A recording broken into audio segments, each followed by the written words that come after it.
संजीवनी सेवा का और प्रचार प्रसार हो और हम अपील करना चाहेंगे कि जो ई संजीवनी ऐप है और जो ई संजीवनी का जो ऑनलाइन सिस्टम है उसके अंतर्गत अगर आप टाइप करेंगे ऑनलाइन जो है ई संजीवनी में जाकर डॉक्टर्स को जो है आप संपर्क कर सकेंगे। खाद के बारे में आपको पता है कि लगभग 50 एफआईआर अब तक जो है खाद के अंतर्गत जो फर्टिलाइज़र है उसके अंतर्गत कर ली गई हैं। कहीं भी जो है कोई शिकायत भी आती है या कहीं भी किसी प्रकार की अनियमितता की बात आती है तो एफआईआर दर्ज करके कार्रवाई की जा रही है और अब भारी संख्या में लोग गिरफ्तार भी किए जा रहे हैं। गोवंश के नस्ल के सुधार के अभियान के अंतर्गत जो है दुग्ध पालन और पशुपालन विभाग पूरा आर्टिफिशियल इंसेमिनेशन का जो पूरा सिस्टम है गोवंश इम्प्रूवमेंट का उस पर विशेष कार्य कर रहा है। इसके साथ साथ बाढ़ प्रभावित क्षेत्र में अभी कार्य हो रहा है। कई क्षेत्रों में जो है पानी का जो लेवल है घटना शुरू हुआ है, लेकिन कुछ जगहों पर अभी भी पानी भरा है। कुछ ग्राम मैरूंड हैं, उनमें विशेष रूप से जो है ध्यान देने की आवश्यकता का निर्देश दिया गया है। अब तक 2,02,000 एफआईआर 188 के अंतर्गत दर्ज करते हुए 3,91,000 लोगों को नामजद किया गया है। 69,464 वाहन सीज किए गए हैं। 68 करोड़ 36 लाख शमन शुल्क जमा किया गया है। 4,32,000 से अधिक वाहनों का परमिट आवश्यक वस्तुओं के लिए किया गया है। 881 एफआईआर ईसी एक्ट के अंतर्गत दर्ज की गई हैं। फेक न्यूज़ के 2,342 मामले सामने आए हैं और कंटेनमेंट जोन जो है कुल 14,997 की संख्या है, जिसमें 1,186 जो है थाने हैं और 14 लाख मकान हैं। 81 लाख लोग इनमें निवासित हैं और 36,824 केसेस इन कंटेनमेंट जोन्स में हैं, जिनके माध्यम से जो है जिनके कारण से उस पूरे एरिया को कंटेनमेंट जोन बनाया गया है। इन पूरे कंटेनमेंट जोन पर विशेष रूप से मुख्यमंत्री जी द्वारा कहा गया है कि कंटेनमेंट जोन उतने एरिया में हो जहां पर जो है किसी रोगी को हमने पाया है और जिनका इलाज चल रहा है, चाहे होम आइसोलेशन में हो चाहे वो अस्पताल में दाखिल किया गया हो। आज मुख्यमंत्री जी ने राज्य भंडारण निगम की 37 मंडियों में निर्मित 5-5 हजार मेट्रिक टन भंडारण क्षमता के नए भंडार गृहों का भी ई शिलान्यास जो है किया है। भंडारण क्षमता बढ़ाने से उनका ये मानना है कि इससे किसानों को विशेष रूप से लाभ मिलेगा। जो अन्नदाता किसान हैं उनकी हित में नई नई योजनाएं राज्य सरकार ला रही है। प्रधानमंत्री जी के विशेष आर्थिक पैकेज के अंतर्गत 1 लाख करोड़ रुपए का कृषि इंफ्रास्ट्रक्चर का विकास के लिए जो है उसकी धनराशि उत्तर प्रदेश सरकार जरूर उसको आगे बढ़ाएगी और किसानों की आय को 2 गुना करने के लिए पूरी कार्रवाई करेगी। किसानों को उनकी लागत का जो है 1.5 गुना मिलने के लिए भी जो है उन्होंने परंपरागत खेती से विमुख होकर पुनः नए जो चीज़ें हैं, नई संभावनाएं हैं, उस पर विशेष बल देने का जो है उन्होंने निर्देश दिया है। उन्होंने कहा है कि किसानों के हितों में जो भी कार्य आवश्यक होगा राज्य सरकार करेगी और किसानों के हितों के लिए देश दुनिया में जो अध्ययन करने की आवश्यकता है, हमारे अन्नदाताओं को बढ़ाने के लिए जो हमारे देश की रीढ़ है, उनके लिए हर संभव प्रयास किया जाएगा। धन्यवाद। जय हिंद।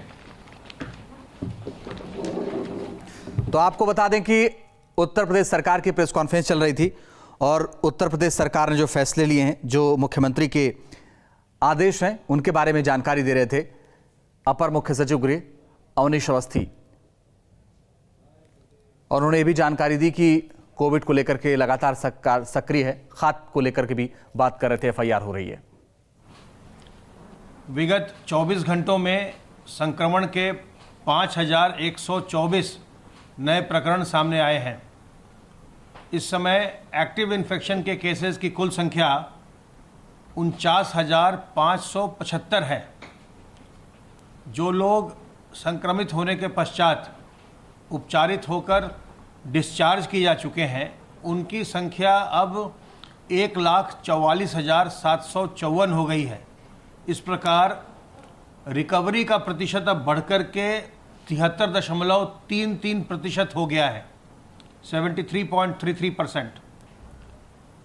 संक्रमित व्यक्तियों में से कुल 3,059 लोगों की मृत्यु हुई है।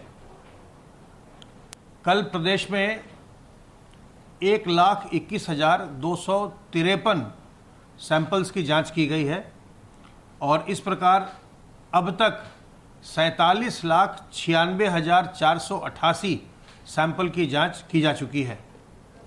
पूल टेस्ट के अंतर्गत 5-5 सैंपल के 2,290 पुल लगाए गए, जिसमें 301 में पॉजिटिविटी आई, और 10-10 सैंपल के 358 पुल लगाए गए, जिनमें 24 में पॉजिटिविटी आई। आरोग्य सेतु ऐप से जिनको अलर्ट जनरेट हुआ है, वैसे 9,99,421 लोगों को फ़ोन कॉल किया जा चुका है। ई संजीवनी प्लेटफॉर्म पर टेलीमेडिसिन के माध्यम से कल प्रदेश के 2,040 लोगों ने चिकित्सकीय परामर्श प्राप्त किया, और अब तक 41,950 लोग इसमें चिकित्सकीय परामर्श प्राप्त कर चुके हैं कोरोना काल में। माननीय मुख्यमंत्री जी के निर्देश पर जो भी लोग संक्रमित हो रहे हैं, उनकी कांटेक्ट ट्रेसिंग पर बहुत ज़्यादा इस समय बल दिया जा रहा है, और जो integrated Covid command and control centre हैं, उनकी इसमें बहुत ही ज़्यादा महत्वपूर्ण भूमिका है। माननीय मुख्यमंत्री जी ने निर्देश दिया है सभी जिलाधिकारियों को कि वो प्रत्येक दिन प्रातः किसी एक कोविड चिकित्सालय में समीक्षा बैठक करेंगे, और सायंकाल वो जो कोविड कमांड सेंटर है वहाँ पर एक समीक्षा बैठक करके 2 बार दिन भर में समीक्षा बैठक करके स्थिति पर नज़र रखेंगे। जो कॉन्टैक्ट ट्रेसिंग की जा रही है पॉजिटिव केसेस की, उसकी हम लोगों ने एक्सटर्नल मॉनिटरिंग करवाया। जो WHO के मॉनिटर्स होते हैं जिलों में, उनके द्वारा कॉन्टैक्ट ट्रेसिंग की एक्सटर्नल मॉनिटरिंग कराई गई, और उससे ये पता चलता है कि कॉन्टैक्ट ट्रेसिंग के कार्य में व्यापक सुधार हुआ है। 29,213 संक्रमित व्यक्तियों के, पॉजिटिव व्यक्तियों के जो हाई रिस्क कॉन्टैक्ट हैं, वैसे 1,04,488 हाई रिस्क कॉन्टैक्ट्स को टीम्स के द्वारा कॉन्टैक्ट किया गया, और इस प्रकार से प्रत्येक संक्रमित व्यक्ति के लिए 3.6 पर्सन्स पर पॉजिटिव इन्फेक्टेड पर्सन संपर्क किया गया, जो हाई रिस्क कॉन्टैक्ट हैं। इसमें से ये निकल के आया कि 1,04,488 व्यक्तियों में से 97,422 ने बताया कि उनकी सैंपलिंग हुई है और उनको टेस्ट किया गया है, जो कि 93.2% है। जो 6.8% छूट गए, उनके बारे में जिलों को अवगत कराया गया है कि तत्काल उनकी भी वो जांच करवाएं। इसके अलावा इसमें से भी जो हाई रिस्क कॉन्टैक्ट हैं, इनमें जो लोग सिम्टोमेटिक हैं, जिनमें किसी प्रकार के लक्षण थे, उनकी संख्या 1,04,488 में से 4,813 लोग ऐसे थे, लगभग 4.8%, जिनमें कोई न कोई लक्षण था, और उनमें से जो लक्षणात्मक व्यक्ति थे, इनमें से 4,749 ने ये बताया कि उनकी जांच की गई है। अर्थात जिन लोगों को सिम्टम्स थे, जो क्लोज हाई रिस्क कॉन्टैक्ट हैं और जो सिम्टोमेटिक थे, वैसे 98.7% व्यक्तियों की टेस्टिंग की गई है, जो कि एक उत्साहवर्धक आंकड़ा है, डाटा है, जिससे कि हमें पता चलता है कि जो कोविड कमांड सेंटर है उनके द्वारा और जो टीमों के द्वारा जो कॉन्टैक्ट ट्रेसिंग का कार्य किया जा रहा है, इसमें काफ़ी सुधार आया है, गुणात्मक सुधार आया है। इन सब चीज़ के बावजूद, कॉन्टैक्ट ट्रेसिंग, सर्वेलेंस और सब चीज़ों के बावजूद, मैं आपसे यही निवेदन करूंगा कि चूंकि इस बीमारी की कोई भी वैक्सीन नहीं है और अभी कोई एक कारगर दवा नहीं है, अभी तक डॉक्टर ये नहीं पता कर सके हैं कि किस एक दवा से इस बीमारी से बिल्कुल इलाज हो जाएगा। इसलिए हमें सावधान रहकर, सतर्क रहकर अपना भी और अपने परिवारीजनों का, अपने मित्रों का और पास पड़ोसियों का बचाव करना है। हमें संक्रमण न होने पाए, यही सबसे अच्छा तरीका है, और उसके लिए सावधानियां ज़रूरी हैं। उसके लिए आवश्यक है कि अपने हाथ को हम बार बार साबुन पानी से साफ करते रहें, और जहाँ भी हम कभी भी हम जाएं सार्वजनिक स्थलों पर, अपने मुंह और नाक को हम ढक कर रखें। मास्क से ढकिए, गमछे से ढकिए, रुमाल से ढकिए, दुपट्टे से ढकिए, लेकिन जिस चीज़ से भी आप ढकें वो साफ़ होना चाहिए। कपड़ा आपका साफ़ होना चाहिए, रुमाल हो या गमछा हो या मास्क हो, वो बिल्कुल साफ़ होना चाहिए, धुला हुआ होना चाहिए। और साथ ही साथ कहीं भी जाइए तो लोगों से 2 गज की दूरी बनाइए, बिल्कुल करीब मत जाइए, क्योंकि 80% लोग इसमें लक्षण विहीन होते हैं। तो इसलिए आप ये पता नहीं कर सकते, अगर किसी के सर्दी खांसी हो रही है तो आप देख करके उससे दूर हो सकते हैं कि भाई इसको सर्दी खांसी है, लेकिन 80% लोगों के कोई लक्षण नहीं आते हैं। तो इसलिए आपके पास पता करने का कोई तरीका नहीं है कि जिस व्यक्ति से आप बहुत निकट जाकर के बातचीत कर रहे हैं वो संक्रमित है अथवा नहीं है। इसलिए ये आवश्यक है कि हम किसी भी दूसरे व्यक्ति से हम 2 गज की दूरी मेंटेन करें। और विशेष ध्यान रखिए अपने बुजुर्गों का, जो 60 साल से अथवा 50 साल से ही जो ऊपर के लोग हैं उनको भी अपना ध्यान रखना चाहिए, लेकिन जो 60 साल से ऊपर हैं उनका हमें विशेष ध्यान रखना चाहिए। और जो लोग पहले से किसी बीमारी से ग्रस्त हैं, उनको हार्ट की बीमारी है या हाई ब्लड प्रेशर है, डायबिटीज़ है या किडनी की बीमारी है या कैंसर है, पहले से जो कोई बीमारी किसी की है या किसी प्रकार से भी उनका इम्यून सिस्टम कमज़ोर है, उनका हमको विशेष ध्यान रखना चाहिए।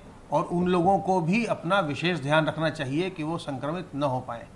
ऐसे लोगों से आप बाहर तो लोगों से 6 फीट की दूरी मेंटेन करते ही हैं, आपके घर के अंदर भी जो अगर बुजुर्ग व्यक्ति हैं उनसे भी जब आप संपर्क करें, बातचीत करें तो 2 गज की दूरी मेंटेन करिए। अगर घर के अंदर भी कोई पहले से आप जानते हैं किसी को कोई पहले से कोई बीमारी है, उससे दूर रहिए, उसको किसी प्रकार से भी संक्रमित ना होने दीजिए, क्योंकि वैसे लोगों में जटिलताएं आती हैं। तो हमें ऐसे लोगों को बचाना है, अपने आप को भी बचाना है। हम सावधान रह करके, सतर्क रह करके इस संक्रमण से बचे रह सकते हैं। अभी भी जो आप लोगों ने सहयोग दिया है, और जो जब हमारे प्रवासी आए थे तब निगरानी समितियों ने बहुत अच्छा कार्य किया था। आज एक बार फिर से अवसर है निगरानी समितियों के लिए फिर से सक्रिय होकर के फिर उसी तरह से अच्छा कार्य करने का फिर से मौका आया है, क्योंकि अब बहुत सारे लोग आप देख रहे हैं कि जो लोग होम आइसोलेशन में हैं, जैसे जो कुल हमारे एक्टिव केस हैं इस समय प्रदेश में वो 49,575, और इसमें से 24,526 होम आइसोलेशन में हैं, जो अपने घर पर रह करके स्वास्थ्य लाभ कर रहे हैं। और लगभग 50% संक्रमित लोग अपने घरों पर हैं, और इनमें लक्षण भी नहीं होता। जब लक्षण विहीन होते हैं तभी उनको होम आइसोलेशन की अनुमति दी जाती है। तो ये लोग अपने घर से बाहर न निकलें, घर के अंदर ही रहें। और इनके घर के लोग जो इनके क्लोज कॉन्टैक्ट्स हैं, परिवारीजन, ये भी होम क्वारंटाइन में होते हैं। जो भी क्लोज कॉन्टैक्ट है उसको होम क्वारंटाइन रखा जाता है, वो भी क्वारंटाइन में है। जो पॉजिटिव है वो होम आइसोलेशन में है। तो ये लोग घर से बाहर ये लोग न निकलें।